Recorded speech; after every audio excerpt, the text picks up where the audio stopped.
kami dari keluarga Misno. Ini Bu Misno. Malam-malam, ya. Saya Pak Misno, Ibu Misno. Ya. Halo Haris, apa kabar? Baik, terima kasih Pak Misno, Bu Misno udah diundang hadir nih di Ngobrol kontennya. malam-malam. Sorry, reschedule beberapa kali, tapi akhirnya kita jadi ngobrol. Nah, jadi tetangga keluarga Misno, Haris ini adalah teman kuliah Bu Misno, Pak. Oke. Di Mustopo. Kita satu angkatan, tapi nggak sekelas ya. Nggak pernah sekelas ya kita ya. Gue inget pertama kali kita kenal waktu Baksos, gue masih inget. Baksos ya? Iya, kita sekelompok Baksos, gue inget. Gue masih inget. Baksos angkatan kita, apa ada kelas? Angkatan kita yang di Sukabumi itu. Wah. Itu. Oh iya, gue itu Baksos berarti aktivis dong kalian? Enggak, jadi peserta. Baksos. Oh iya. Sama senior. Iya. Nah, gue taunya nih Haris adalah dulu lu sempat kerja di media juga kan ya? Sempat jadi wartawan gue. Nah, tapi Instagram ini gue menemukan bio keterangan yang beda gitu, intuitive cognition. Nanti gue kasih tahu alamat Instagramnya. Terus jadinya tuh lu sekarang Riz ngapain gitu? Kalau sebelum gue emang awal kerja gue sempat jadi wartawan situ 2008 sampai 2010. Terus habis itu gue kecemplung di hipnoterapi sampai sekarang. Terus di 2017 gue balik ke Jakarta, sempat ya 2-3 kali pindah kantor. Sekarang lagi lagi dapat kerjaan baru lagi sih, tapi tetap hipnoterapi gue kayak tarot gue tetap masih jalan sih. Jadi bisa bilang sebenarnya masih nyambung banget sama komunikasi sih, walaupun kayak masih bisa disambung sebenarnya kan. Istilahnya kan kalau menurut gue ya semua bidang pasti butuh komunikasi lah. Ini gue nyatet beberapa pertanyaan karena gue orangnya suka lupa. Nah, lupa itu ada hubungannya sama syaraf mungkin yang agak belok dikit gitu nggak? Karena dia sering, Pak Misno sering ini kejadian terbaru ya. Bukan kita nggak punya duit, tapi kita belum ngambil duit. Jadi kita punya duit hanya di kantong 50.000 nih ya. Terus kita beli lauk. Terus tiba-tiba di tempat lauk dia kok pesennya ini. Nah, saya deg-degan dong. Emang duitnya cukup gitu. Bukan kita nggak punya duit ya, tapi kita belum ngambil duit. Yeah. Terus begini. Lupa. Gimana PT kita cukup? Kamu ngambil segitu banyak. PT itu duit kita. Iya. Akhirnya oh iya ya, baru dia stop pesen gitu. Jadi akhirnya kita habis 40.000 lah gitu. Tapi saya sempat deg-degan gitu. Kan malu juga ya maksudnya. Malu juga kalau nggak cukup duitnya. Gitu ya. Terus saya manggil dia Bui gitu. Bui, kamu lupa ya? Iya aku lupa. Itu padahal nggak nyampe ya 15 menit 20 menit lah nggak nyampe dari rumah ke tempat itu. Gitu sih itu. Nah itu ada sesuatu nggak tuh kalau dari hipnoterapis atau syaraf dan sebagainya? Kalau hipnoterapi sebenarnya nggak ngomongin syaraf sih, lebih ngomongin kayak ibaratnya tuh kalau otak itu adalah hardware, si pikiran itu adalah software. Jadi gue akan, maksudnya kalau hipnoterapi ngomongin di ranah si software, si pikiran bawah sadar gitu. Jadi kenapa bisa lupa? Kalau gue pakai analogi kamu tuh ibaratnya kayak lo nyimpen dokumen banyak banget numpuk, saking banyaknya ketika lo mau akses kayak aduh yang mana ya? Karena lo yang dokumen lo mau cari itu ada di bawah dan lo tidak merapikan dokumen itu. Jadi ketika lo mau akses satu memori, kenapa lo lupa? Karena emang udah datanya banyak, numpuk, udah gitu juga nggak ditata dengan rapih. Jadi lama ngakses, kayaknya kemarin gue ini yang mana ya? Atau mungkin jadi kayak gitu sih kira-kira gitu loh. Jadi kalau gue nggak terkait sama saraf. Kalau saraf kan ada bidangnya sendiri gitu loh. Kalau gue kayak gitu ini secara analoginya. Tapi ada nggak latihan biar nggak gampang lupa? Ada latihan atau ada kebiasaan gitu, misalnya tidur setelah subuh misalnya ternyata mempengaruhi atau apa gitu. Ada nggak sih sebenarnya kayak gitu? Sebenarnya ada sih, ada. Kalau di gua itu ada namanya self hypnosis. Jadi sebenarnya kayak tujuannya supaya koneksi antara lu itu sama pikiran bawah sadar lu tuh kayak apa ya, lebih gampang jalur ininya. Nah, karena ketika gampang, lu juga istilahnya mau mensugesti sesuatu atau mungkin lo mau merecall sesuatu itu juga gampang. Itu yang pertama. Yang kedua, gue ada teknik. Ini sebenarnya gue tau dari filmnya Sherlock Holmes. Nama metodenya Mind Palace. Jadi kayak lu apa ya, kayak lu memvisualisasikan pikiran lu kayak semacam kayak sebuah palace, kayak tempat. Kalau biasa gue ngebayanginnya kayak sebuah perpustakaan. Terus lu ngebayangin kayak di perpustakaan itu kan ada beberapa kayak rak-rak, kayak misalkan buku tentang sejarah, buku tentang misalkan tentang science, buku tentang misalkan tentang humaniora. Nah itu kayak di lu nama-namain itu, kayak lu ngebayangin si rak-rak itu namain apa, terus kayak lu ngebayangin kayak misalkan hal ini lu taruh sini, misalkan hal tentang ini lu taruh sini. Nanti ketika lo mau recall lagi itu akan lebih gampang. Itu yang mesti nonton film Sherlock Holmes itu. Nah, itu. Saya itu gue tahu dari Sherlock Holmes. Saya sebenarnya jadi wartawan, saya kadang nggak bisa baca tulisan saya sendiri. Saking jeleknya tulisan saya. Saya cuma saya kalau misalnya suruh nulis cerita feature gitu ya. Kebetulan saya dulu lulusan Jawa Pos, jadi tulisannya kan harus berpisah, banyak berpisah gitu kan. Jadi tulisan feature gitu. Walaupun pendek tapi feature gitu ya. Itu saya tulis poinnya aja. Misalnya dia pernah bermasalah dengan sendal, ya saya tulis sendal doang.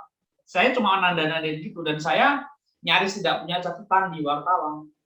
Sekarang sih mungkin pakai recording ya, bla bla bla. Tapi saya hampir 70% kali mengandalkan memori saya. Tapi saya tulis poin-poinnya doang gitu. Daya ingat tuh berarti ada sesuatu hubungan dengan bawah sadar gitu ya, maksudnya ya, Riz ya, tadi yang lu bilang. Iya, karena kan memori. Memori kau membuka luka lama.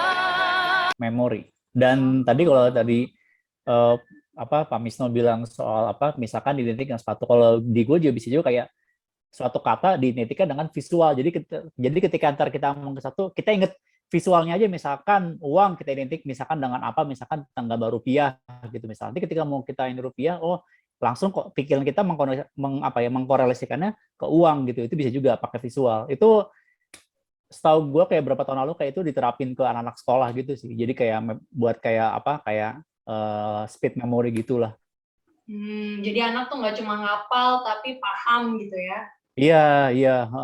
Nah, tapi Riz, lo akhirnya tertarik sama hipnoterapis dan tarot gitu ya. Itu gara-gara apa, Riz?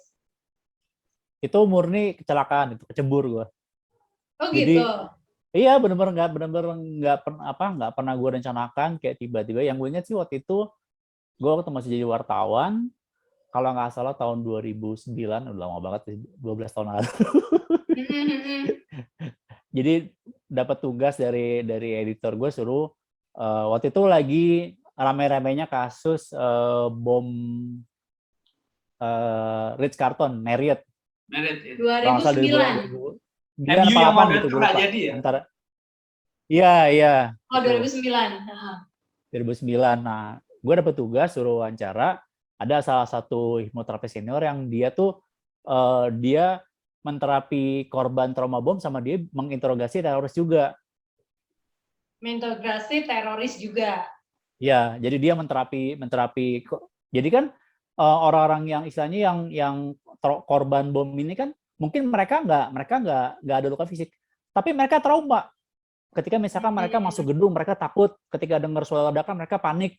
Karena emang mereka udah punya bad experience sebelumnya, dan itu ketanam di bawah sadarnya dia gitu. Jadi dia ketika misalkan melihat sesuatu, mungkin dia ngeliatnya kayak itu terkonotasi dengan kejadian sebelumnya, dia panik, takut, cemas berlebihan. Nah, itu akhirnya gue ditugasin suruh wawancara. Waktu itu emang agak susah nyari kontaknya, akhirnya ketemu.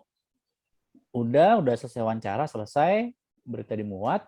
Gak lama gue dihubungin sama sekretaris ya, Mas, ini ada pelatihan ini nih, hipnosis nih khusus media setengah harga. Ikut aja udah, lumayan setengah harga. Ya maksudnya ya Pak Misno tahu sendiri lah, tahun segitu gaji wartawan berapa sih? Iya. Ya udah, Wartawan selalu dianggap gajinya rendah di Indonesia dan itu sangat benar. ya Tapi udah saya ikut. Hah? di era itu di tahun 2009 itu saya juga kalau Haris belajar hipnosis ya, saya mencoba ya waktu itu metafisika. Oh, kayak gimana tuh, Pak Misto? Ini Jadi, menarik nih. saya nggak mempelajari full ya, tapi saya pernah melakukan. Jadi misalnya nih ya, prediksi bola. Prediksi bola itu pakai hitung-hitungan Jawa.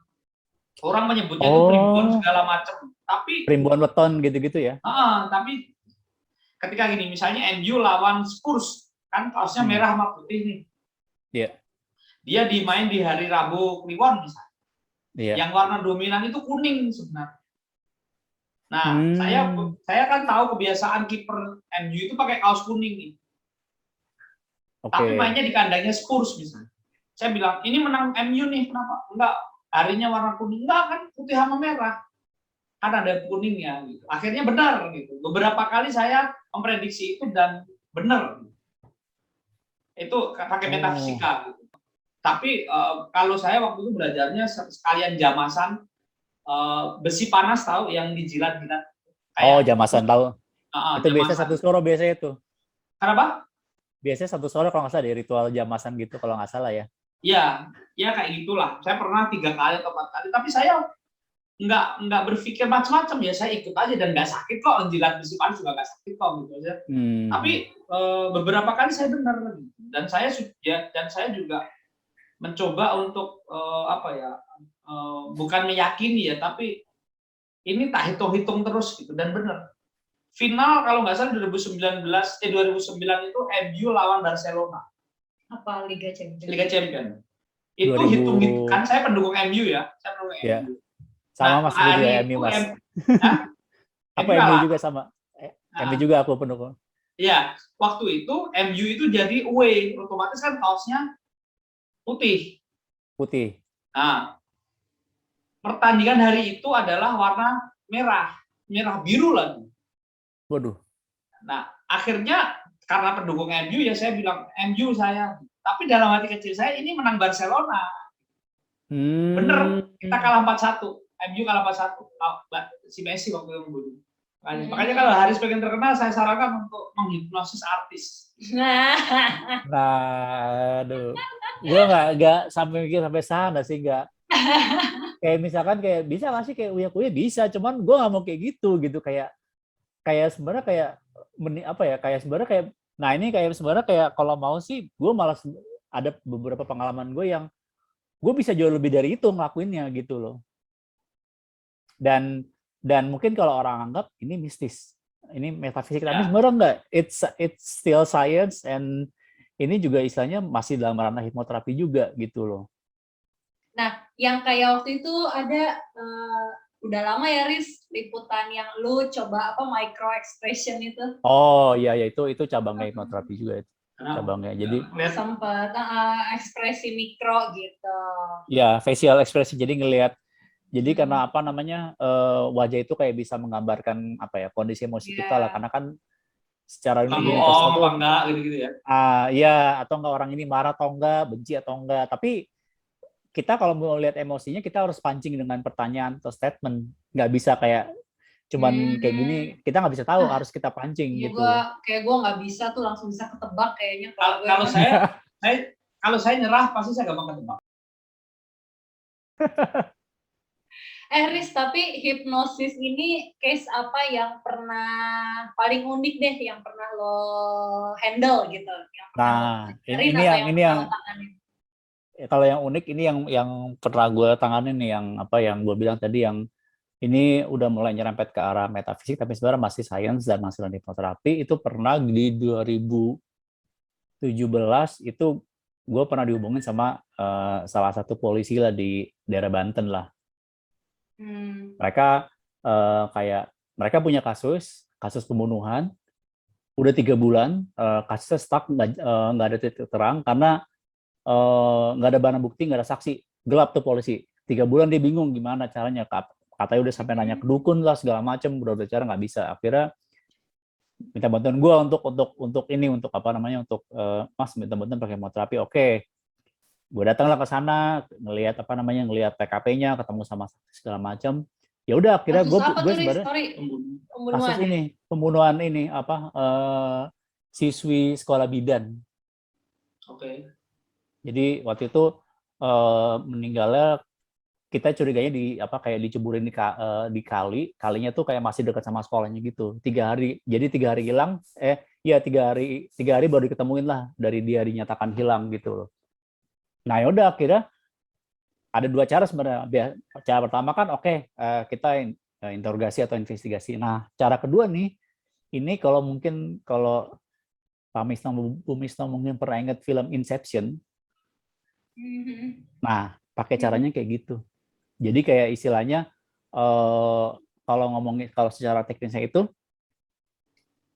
ada gua sebagai hipnoterapis ya, ada medium, bisa siapa aja tapi kayak harus diseleksi. Nanti si medium ini kayak dalam keadaan hipnosis, dia akan kayak flashback ngelihat kronologis kejadiannya seperti apa sih. Jadi benar-benar kayak dia kayak misalkan kejadian 3 hari lalu, nanti dalam keadaan hipnosis si medium ini dia balik ke 3 hari lalu, dia ngelihat seperti apa kronologisnya. Itu mediumnya itu orang lain di TKP. Orang lain. Walaupun sebenarnya gue bisa, cuman gue takutnya tidak objektif karena kan gue udah tahu detail kasusnya. Kita nyari biasanya medium yang emangnya orang benar-benar nggak tahu sama sekali soal case ini. Iya. Akhirnya gimana? Akhirnya waktu itu dapat medium yang salah satu penyidik di sana yang nggak tahu begitu kasusnya. Akhirnya dia bisa menceritakan detail kronologisnya, kira-kira orang yang dicurigain siapa, cara matinya gimana, habis itu si orang yang ngebunuh ini kemana, itu benar-benar jelas. Dan ternyata emang ya namanya kasus pembunuhan pasti pelakunya orang dekat dan pasti ada motif pribadi, motif personal. Dan waktu itu emang kecurigaannya mengarahnya ke mantan pacar, dan kata salah satu penyidik, oh ini masuk akal kalau kayak gini. Tapi habis itu udah gue punya data, gue sana polisi, nih Pak, nih Bang, ini kira-kira kronologis gini, orang yang kita curigain nih. Nah habis itu terserah polisi mau diapain ini datanya gitu loh. Karena gue bukan karena gue nentuin ini orang tersangka atau bukan, tapi itu biar ranahnya polisi, biar dia ntar pembuktian bener nggak nih kalau emang dari data ini bener nggak dia pelakunya. Tinggal kan saya kan misalkan kita udah curiga ke A, ya udah ntar A tinggal dipanggil, tinggal di counter dengan data yang dipunya polisi, gitu aja sebenarnya sih. Nah, klien lo kalau dihipnotis atau hipnosis sih bahasanya tuh? Bahasanya di profesinya namanya hipnotis. Jadi seorang hipnotis itu seseorang yang melakukan proses hipnosis. Oke. Jadi kan hipnotis, scientist, dentist gitu profesinya jadinya. Oke. Nah, kalau yang hipnosis ini kan kayak mesti berhubungan sama fokus-fokus kayak gitu, meditasi kayak gitu, sama nggak sih? Hipnosis, meditasi. Sama. Meditasi itu sebenarnya secara flow-nya sebenarnya sama kayak hipnosis, bedanya cuma beda metode doang. Kalau meditasi kan harus duduk sila. Kalau hipnosis bebas, mau duduk, mau rebahan, mau tiduran, mau nyender di sofa, bebas selama nyaman dan benar. Tadi kata Bu Misno, emang harus fokus. Kuncinya fokus. Jadi dan sebelum fokus, kalau mau fokus harus dibuat relax dulu, karena kalau nggak bisa relax itu nggak bisa fokus. Ya ampun, kayak contoh sholat nih, ya Allah. Nah itu juga iya. Kan? Kecuali kita punya utang terus pas sholat itu fokus kan sama Allah, terus ada maunya. Gitu. Ada maunya, iya ada maunya. Berarti kalau sampai sekarang ini nih gitu kan, akhirnya lo ke tarot trader gitu. Nah itu juga bagian dari hipnosis apa sesuatu yang nyambung lo pelajarin atau kayak gimana sih, Riz? Sebenarnya tuh masih bagian dari hipnosis. Bedanya kan sama-sama mengungkap apa yang ada di pikiran, di bawah sadar kan. Bedanya kan kalau hipnosis itu pakai proses komunikasi, kalau tarot pakai kartu dengan membaca simbol. Nah, itu juga masih nyambung sama komunikasi juga. Semiotika. Gitu. Semiotikanya itu gue ingat, semiotikanya teorinya mitosnya Roland Barthes.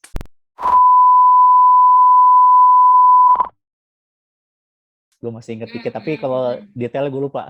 Itu berarti klien lo gitu kebanyakan dari kalangan apa, Riz? Kalau hipnosis, gue kliennya benar-benar beragam sih, dari yang anak kecil sampai orang tua ada, dan case-nya juga beragam, ada yang Macam-macam. apa macam-macam, bahkan sampai yang pernah yang ini gue bukan bukan menyudutkan salah satu kelompok atau kelompok minoritas ya. Waktu itu gue pernah dapat klien, dia seorang gay, dia mau normal, Oke. Oke. dan istilahnya emang dia datang karena emang kemauan dia sendiri, kecuali beda cerita kalau misalkan Orang misalkan tua dia gitu ya, didorong gitu ya.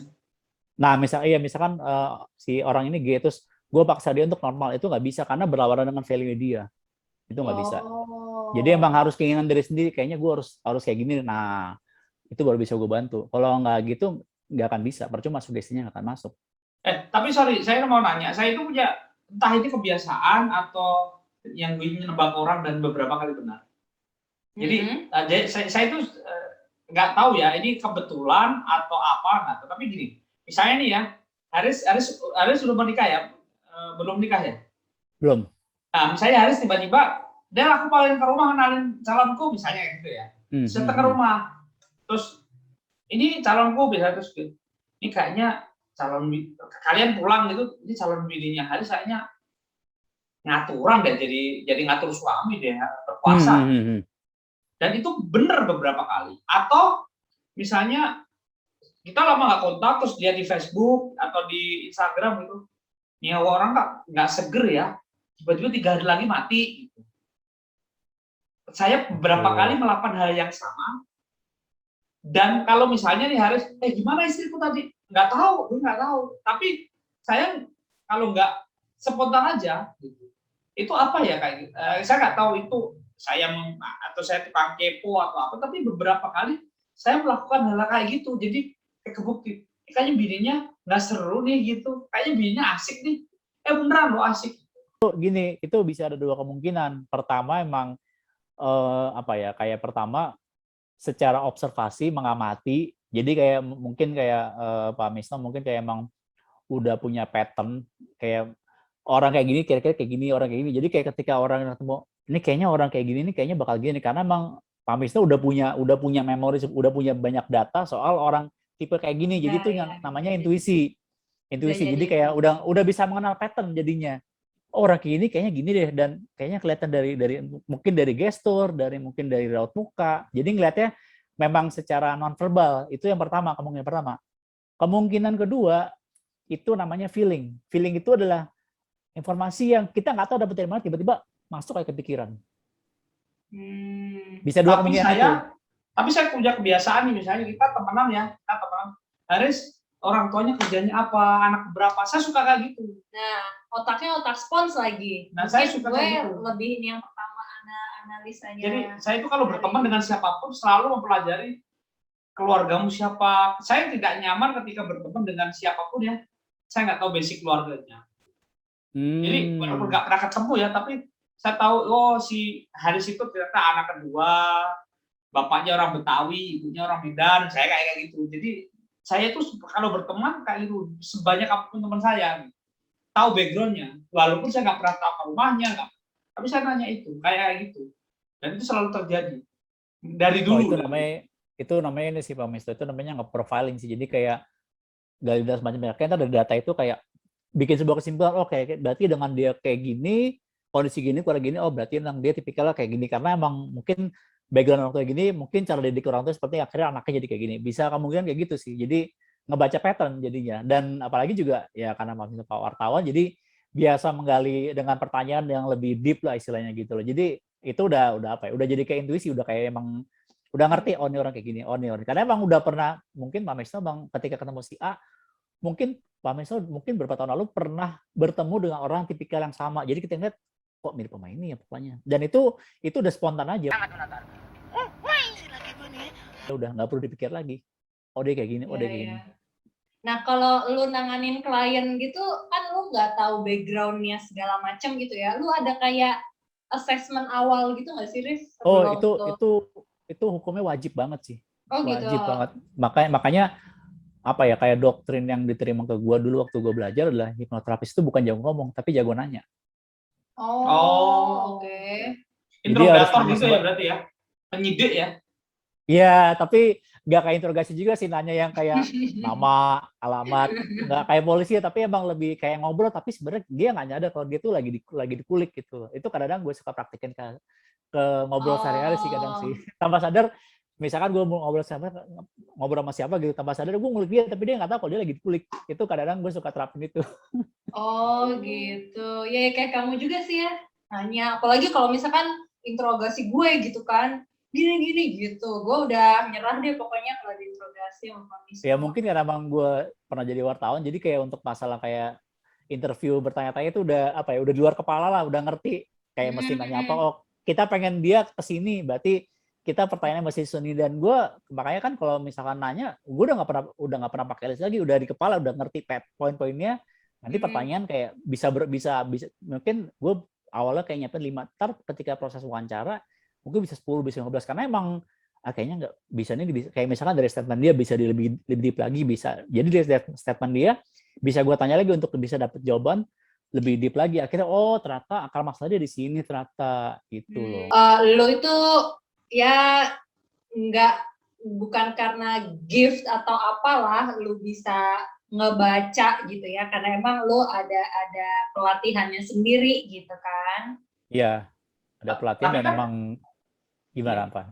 tapi kan menurut saya sih memang kayak hipnosis gitu ataupun yang lain ya, metafisik segala macam itu sebenarnya kan memang sesuatu yang dipelajari kan. Tapi karena di umum kita kan kayak gitu disimpulkan menjadi satu paranormal. Jadi kesimpulan itu yang diambil orang kampung saya lah, orang ngomong gini. Misalnya, lu harus ke psik, lu nggak sehat secara pemikiran, psikolog. Kayak orang gila aja kita ke psikolog. Ke psikolog, kayak orang gila aja ke psikolog kan gitu. Padahal kan bukan itu maksudnya. Nah, ya kayak gitu sih. Ini memang ya itu tadi sih faktor pendidikan kita yang ya ini kita di Orde Baru dulu kan apa-apa dilarang ya. Jadi sorry tidak politik dikit ya. Apa-apa dilarang. Jadi akhirnya tidak mau mencoba hal yang baru, takut. Bukan takut salah, tapi takut itu membahayakan diri. Itu sih menurut saya sih. Iya. Itu sih menurut saya. Berarti gini deh, kalau klien lo nih minta di hipnosis gitu ya, berarti memang isunya itu dia punya ya ada kesehatan mentalnya yang terganggu gitu nggak, Riz?